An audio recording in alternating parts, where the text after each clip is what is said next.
तस्स भगवतो अरहतो सम्मा सम्बुद्धस्स। बुद्ध और उनका धम्म। बाबा साहेब डॉक्टर अम्बेडकर द्वारा रचित इस कालजयी रचना संसार में आपका स्वागत है। आप जानते हैं कि इस कड़ी में हम इस समय बाबा साहेब डॉक्टर अम्बेडकर द्वारा रचित एक ऐसा ग्रंथ जिसका नाम है बुद्धा एंड हिज धम्मा। मूल रूप से ये इस ग्रंथ की रचना बाबा साहेब ने अंग्रेजी में की है, लेकिन इसका ये हिंदी अनुवाद आप तक सरलता से पहुंचाने का ये प्रयास है। ये जो हिंदी अनुवाद हम आपके पास पहुंचा रहे हैं, ये हिंदी अनुवाद डॉक्टर भदंत आनंद कौशल्यायन जी का है।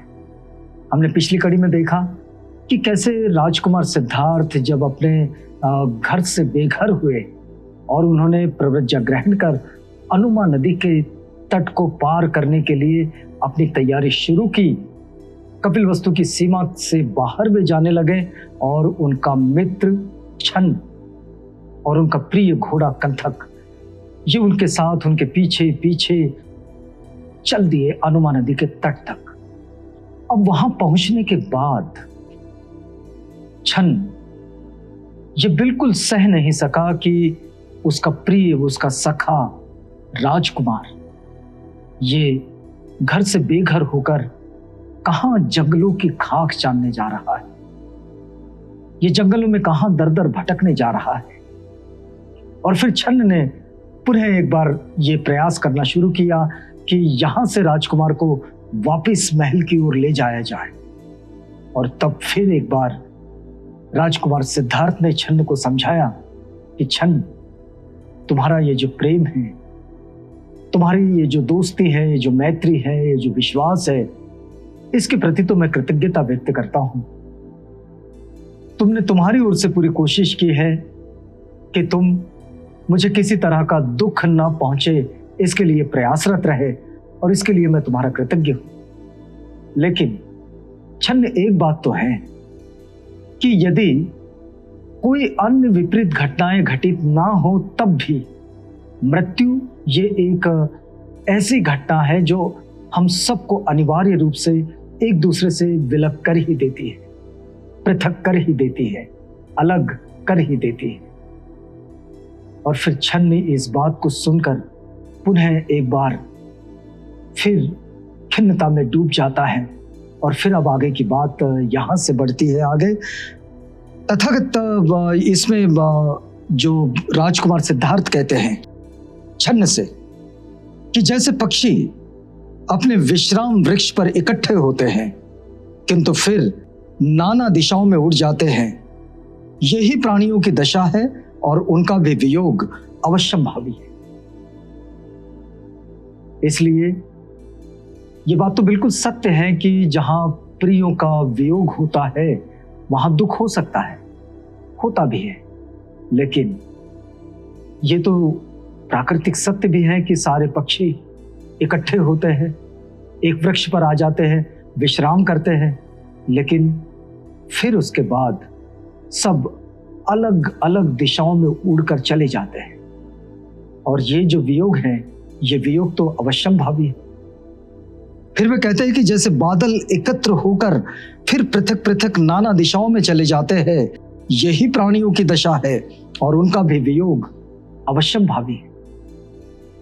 बाबा साहेब इस बात को जब आगे बढ़ाते हैं तो देखिए कि बाबा साहेब किस तरह से उस वक्त का ये जो प्रसंग है और जो बौद्ध साहित्य में उकेरा गया है, उसे जब बुद्ध और उनका धम्म में वो पुनः एक बार लिखते हैं तो देखिए कि बाबा साहेब क्या कहते हैं कि जैसे बादल एकत्र होकर फिर पृथक पृथक नाना दिशाओं में चले जाते हैं, बिखर जाते हैं। बादल इकट्ठे होते हैं, बिखर जाते हैं, उनका विलग होना ये तो अवश्यंभावी है। और क्योंकि ये संसार इसी प्रकार परस्पर एक दूसरे की वंचना करता हुआ गतिमान है, ये पूरे संसार की जो रीत है वो रीत भी यही है। इस संसार का जो स्वभाव है वो स्वभाव भी यही है। कि यहां सब इसी प्रकार एक दूसरे की परस्पर एक दूसरे की वंचना करते हुए सब गतिमान है, और इसलिए संयोग के समय किसी भी चीज को अपना समझ बैठना भयावह है। देखिए क्या लिखा गया है कि संयोग के समय जब हम किसी से मिलते हैं तो ये मान बैठना कि संयोग के समय किसी चीज को अपना समझ लेना, ये भयावह होता है। संसार का ये जो अनित्यता का जो स्वभाव है, उस स्वभाव को इस समय बाबा साहेब बुद्ध और उनका धम्म में हम सबको समझा रहे हैं। देखिए फिर आगे क्या कहते हैं, ये ऐसा ही है और इसलिए मित्र ए छन्न, शोक मत करो, वापस लौट जाओ। यदि मन ही माने तो जाकर फिर वापस चले आना। देखिए राजकुमार क्या कहते हैं कि हे मित्र छन्न, वापस चले जाओ। अगर फिर मन नहीं माने तो फिर लौट आना। बिना मुझे कुछ और कहे कपिलवस्तु के लोगों से जाकर यह कह देना कि उसके लिए जो तुम्हारा स्नेह है उसे छोड़ दे, क्योंकि उसका निश्चय दृढ़ है। राजकुमार सिद्धार्थ कहते हैं कि छन्न, जाओ, वापस जाओ और जाकर कपिलवस्तु के उन लोगों से कहो कि ये जो तुम्हारा स्नेह राजकुमार के प्रति है वो ठीक है, लेकिन राजकुमार अब लौट कर नहीं आएंगे। उनका निश्चय जो है वो दृढ़ है। वे परिव्राजक बनकर घर से बेघर हो चुके हैं, अब वे लौट कर नहीं आएंगे। फिर कहते हैं कि बिना मुझे कुछ और कहे कपिलवस्तु के लोगों से जाकर कहना कि उनके लिए जो तुम्हारा स्नेह है उसे छोड़ दे, उसे अपने पास पकड़ कर ना रखे। और जब स्वामी और सेवक के बीच की ये बातचीत कंथक ने सुनी तो उस श्रेष्ठ अश्व ने अपनी जिह्वा से स्वामी के चरण चाटे और आंखों से गरम गरम आंसू गिराए। देखिए प्राणियों में भी एक अलग लगाव होता है। आपने भी महसूस किया होगा, जो जिनके घर में जानवर होते हैं, जो पालतू जानवर होते हैं, घरेलू जानवर होते हैं, और उनसे जो प्रेम हो जाता है, उनसे जो स्नेह है, उनके प्रति जो मैत्री होती है, तो प्राणियों में भी ये जो स्नेह सक्त भाव जो होता है ये देखने को मिलता है।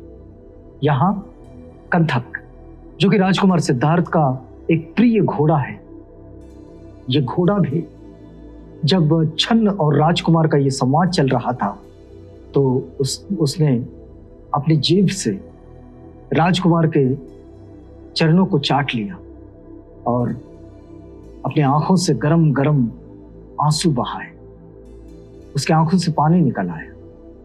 ये जो बात है, उस हाथ से जिसकी उंगलियां जुड़ी हुई थी, उस हाथ से जिसमें मंगल स्वस्ति अंकित था, उस हाथ से जिसकी हथेली अंदर को थी, गौतम ने उसे थपथपाया और एक मित्र की तरह संबोधित करते हुए कहा। यहां राजकुमार सिद्धार्थ और उनका प्रिय घोड़ा कंथक, इनके प्रति जो एक दूसरे के मन में जो स्नेह है, उस स्नेह की बात यहां पर आती है। देखिए राजकुमार सिद्धार्थ कंथक से कहते हैं, कंथक सहन कर, अश्रु मत बहा, तेरा परिश्रम शीघ्र ही सफल होगा।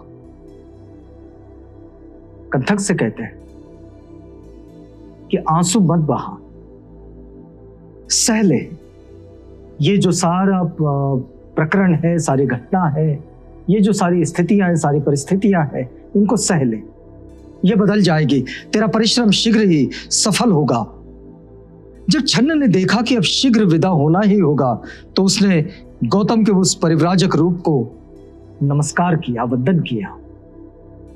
अब छन्न ने उनके उस रूप को वंदन कर लिया, उसको नमस्कार कर लिया और कंथक और छन्न से विदा लेकर गौतम भी अपने मार्ग पर चल दिए।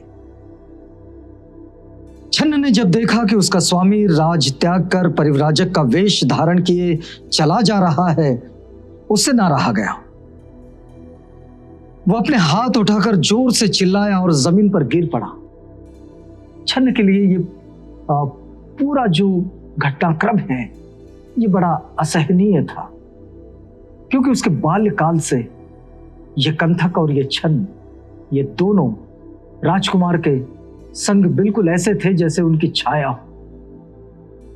और उस राजकुमार को, जिसको किसी भी तरह का दुख न हुआ कभी, या फिर राजा शुद्धोधन ने अपने पुत्र को ऐसा दुख कभी हो, इसकी व्यवस्था ही, इसका परिचय ही नहीं होने दिया, वो राजकुमार अब जंगल जंगल भटकने जा रहा था। वो जंगल की धूल, उसकी खाक, उसमें वो मिलने जा रहा था, उसमें वो भटकने जा रहा था और एक ऐसी खोज में निकला था कि कहां से इस बात का उत्तर ढूंढा जाए, इस बात का समाधान ढूंढा जाए कि क्यों लोग आपस में लड़ते हैं, क्यों लोग छोटी छोटी बातों के लिए अपने सगे संबंधियों को मारने मरने पर उतारू हो जाते हैं। वो क्या वजह है? इसकी खोज में वो जंगल जंगल भटकने निकला है। और छन्न ये देखकर रो पड़ा, गिर गया जमीन पर। जब उसने पीछे मुड़कर देखा, वह एक बार फिर जोर से चिल्लाया। उसने अपने कंथक के गले में हाथ डाले। वह निराश और भग्न हृदय फिर अपने मार्ग पर आगे बढ़ा। रास्ते में कभी वो चिंतित हो उठता, कभी पश्चाताप करता, कभी लड़खड़ाता, कभी गिर पड़ता। इस प्रकार स्नेह विदीर्ण हृदय से उसने रास्ते भर नाना तरह की बातें सोची और वो स्वयं नहीं जानता था कि वह क्या कर रहा है। बड़ी असमंजस, बड़ी दुविधा, बड़ी विवशता, इन सब का अगर मिश्रण हो जाए तो जो मनस्थिति बन जाती है, उस मनस्थिति को देखते हुए, उस मनस्थिति में इस समय छन्न था।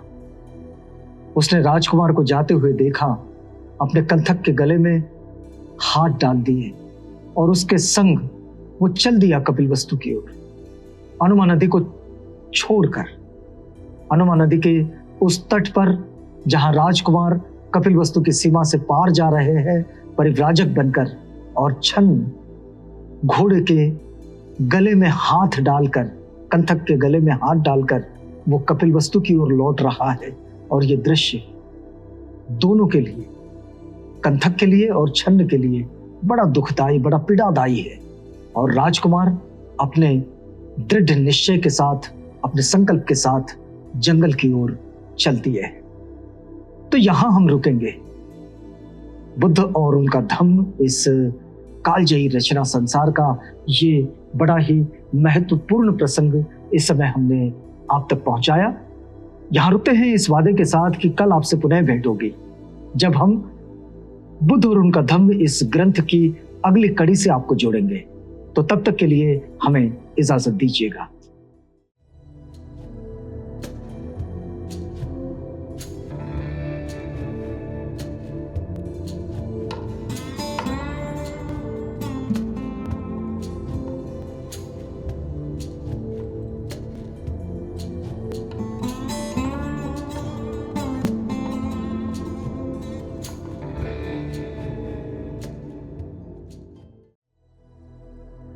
बुद्ध और उनका धम्म